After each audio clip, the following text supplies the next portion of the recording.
Корейский капуста салатын дайындаймыз. Жасау жолы өте оңай, қарапайым ғана заттардан тұрады. Ал ендеше кеттік. Ең алдымен капустамыздың сыртын жақсылап аршып дайындап қоямыз. Дәл видеодағыдай орташа кубик бөліктерге бөлеміз. Сәбізімізді де аршып, жуып, үкіштен өткіземіз. Капустамыздың арасын осылай ашып-ашып қоямыз. Үстіне тұз себеміз. Жақсылап араластырып, 1 сағаттай бетін жауып қойып қоямыз. Кішкене су шығу керек. 1 сағат тұрғаннан кейін осындай су бөлінеді. Қарасаңыздар, енді суынан ажыратып аламыз бөлек бір ыдысқа.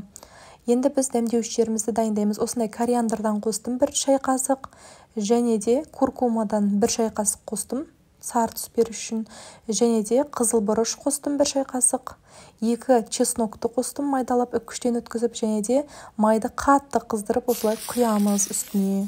Жақсылап араластырамыз. Осымен біздің салатымыз дайын. Міндетті түрде жасап көріңіздер. Астарыңыз дәмді болсын. Сіздермен бірге болған Оспан Диана. Ұнаса лайк басып, пікір қалдыруды ұмытпаңыздар.